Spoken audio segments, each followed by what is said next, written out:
Okay, everybody, I'm back. Final part, and I'm here. What more appropriately to end this third part than to talk about the two main events, the two featured bouts of the night, the Hell in a Cell and Rock and Cena. Now, unfortunately, as much build-up as it's been given, and it's kind of been tossed around of how this is going to go, I think most definitely we're going to end up having Rock and Cena as the second to last match. Now, let me explain why. Rock and Cena has been built up for over a year, but even though it might have a clean finish, how the heck are you going to top, how are they going to top what will come before if it's booked that way? See, Rock and Cena, I mean, let's take a look at it this way. 10 years ago when they did Rock and Hogan, everybody, even to this day, has argued that Rock and Hogan should have been the last match, but it wasn't. The WWE Championship was. Now, if they go in this order again, then Rock and Cena will be the last match. Now, you might ask yourself, well, why would that be? I mean, both men are going to be on Raw the next night. Well, it's real simple. It's real simple. Rock may have to go take care of something during that Monday, and he's going to need a lot of rest, right? So, Rock and Cena would have to be right before the main event. Now, I'm not saying it will be the main event. I'm not saying it will be the second to last match. But the way it looks like right now, it's probably going to end up that way. I'm not saying it will. But either way, this one's going to be a huge, huge deal. But the question is, who's going to come out on top? Who's going to be the man that walks out as the winner, as the best, as the one that's proven to be the better man? Well, it's kind of up in the air. I mean, prediction-wise as a fan, you want Rock to win, but you also want Cena to win. And booking-wise, you don't know what you're going to do there. You want both Rock and Cena to win. Because there's so much you can go off of with that. Like with Rock and Cena, you know, whoever wins, you know there's going to be a handshake at the end of the next night. But how do you do this? Well, Rock's been talking about it lately, that he's got to beat Cena to be the greatest superstar of all time. Okay. Booking-wise, you let him do that. You let him beat Cena in his hometown. Fine. He wins. You know, he's beaten them all. He's beaten the three biggest icons in all three generations. He's the greatest of all time. Great. He does that. He's accomplished it. But from the other side, booking-wise, if you have Cena win, then you'll want Rock to come out and say, I want a rematch. I want a rematch either at SummerSlam or I want a rematch at next year's WrestleMania, because he was so close to being the greatest and yet it was taken away. So, booking-wise, it's kind of 50-50. But then there's sort of a wild card tossed in. And even though Miz is involved in that 12-man tag, I said one of the ways it could go is if booking-wise is if Miz costs his team the match, if he screws his team, but still is a heel at the same time. And here's what I mean. Miz could screw his team, and then Miz could come out during the match and screw either Rock or Cena, to the point that both men would cover each other. Let's say the referee gets knocked down, Miz comes out, hits the skull-crushing finale on Rock, then hits it on Cena, kind of drapes them both over each other, and both get pinned, basically a draw. Then Miz could come out and say, look, those guys couldn't prove who was the better man, who was the more iconic one. But me, I did something. I had a moment. I made myself a name. And basically, he said, I made that in WrestleMania. Not those two. And storyline-wise, that could lead to Rock and Cena and Miz maybe at SummerSlam. Maybe even at next year's Mania. No one really knows. Because that's a wild card in the whole booking aspect. But again, if you want to look at it straight up, you know, you want, booking-wise, you want to give Rock probably that one last moment. But then again, you want him, but again, if you're betting on a rematch at 29, then you want Cena to go over. That way Rock will want to face Cena even more so. And storyline-wise, that'll make Rock want to come back even more so to the WWE and be a full-time competitor. Because storyline-wise, he'd be like questioning himself, like, did I make a mistake of leaving and not staying full-time? You know? Booking-wise, that would work. So it's kind of 50-50 in the air. So it's kind of a split down the middle, prediction and booking wise. And then we get to the cell. The cell match itself. I was the one, I stood here in this living room and I called it in one of my videos. I said we would have Triple H, Taker, Hell in a Cell, HBK as the referee. I called that.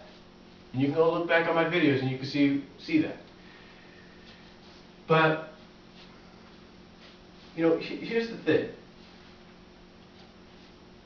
Here's the thing. Here's the thing. Triple H, Taker, HBK is the referee, and I feel this is going to be the last match of the night. I'm not saying it will be. According to the PWI torch here, according to one of their reporters, they feel that it could be the first match on the card, and that would be stupid, honestly, if it was the first match on the card. In fact, if I find it here.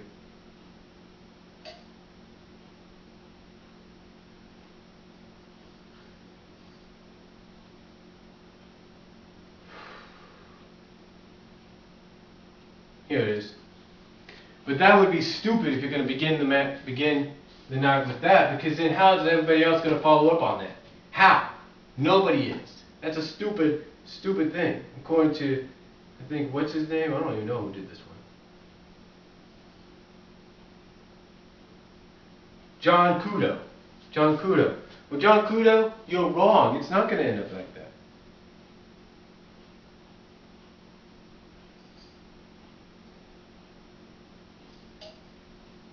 Now, he says, basically, the reason he feels could be the first match, production issues might cause, he says, might call for Hell in a Cell to be the first or last, due to cage setup.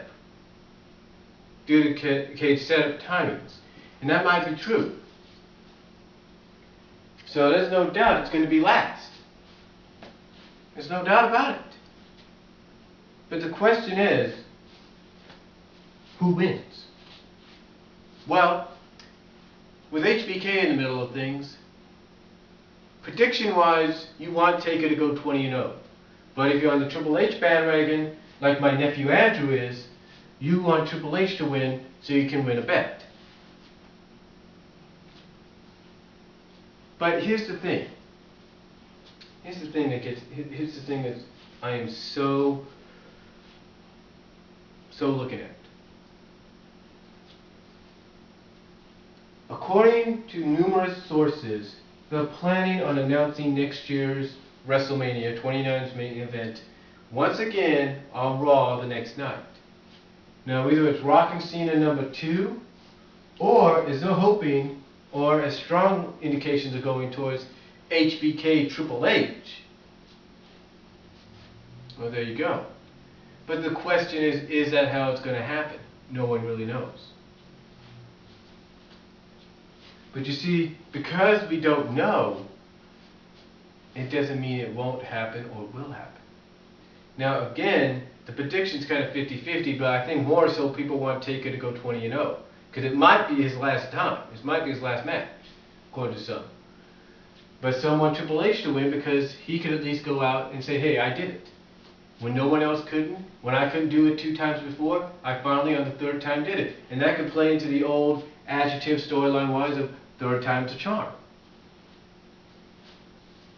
But again, booking-wise, that's kind of 50-50. Booking-wise, you want to keep Taker's streak alive. And you want to keep it alive, so at least if he does decide to say, call it quits and say, I'm done, he could go into the Hall of Fame with the indication that at 20 WrestleManias, 20 opponents, some the same, some that have been his opponent two times in a row, or two times in a row, or 3 times, he can at least go into the Hall of Fame, knowing that at 20 Manias, nobody could beat him. And that's a great way to go. It's a great way, story-wise and booking-wise, the way to go. But then you got Triple H. Triple H could, if you want, I mean, Triple H with all the pull he has could say, you know what? We got to break this streak. We got to break it. You know, and he could probably say, look, I got to go over, man. I got to go over. And it could happen. And you could have a screwball finish of Shawn Michaels costing Taker. But then that's the wild card of the booking. The wild card of the booking is Shawn Michaels. Now, according to some sources, booking-wise, you could have Shawn Michaels cost Triple H the match, either by accident or on purpose, and Triple H will want to face Michaels the following year. But then, if let's say Taker has 1 more or 2 more years in him, Mania-wise, you can have Taker say, look, the ending wasn't pure, although I won, it wasn't pure, and guess what? You guys are going to do this, I want in, let's do triple threat, bring the cell back into play, there you go. But the question is that how they're going to do it? Are they going to go with HBK Triple H build out of this for next year, booking-wise, or are they going to do the triple threat? No one really knows. So it's kind of up in the air booking-wise. But I think most logically, in a booking standpoint, you want to keep the undefeated streak alive, so at least you can go into the Hall of Fame maybe the year after, or the following, or in 2 years, the following year, or in 2 years, as the only undefeated superstar at Mania. That's the way you want to do it. But we don't know if that's going to happen. And booking-wise, we don't know if they're going to book it to where you can at least see everything going crazy. If it's the end of an era, then you want to make this a Hell in a Cell that was like the Hell in the Cells of the past. Bloody, brutal, all the way.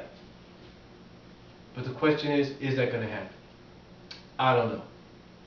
So it's kind of almost 50-50, but the smart way is to go with Taker remaining undefeated. You might want to try to slide in that Triple H thing so you could have maybe a build towards HBK and, HBK and Triple H the following year, maybe with Taker in there, thrown in there for a triple threat because he'll say the thing wasn't pure, even though I won it wasn't pure. It could work out that way.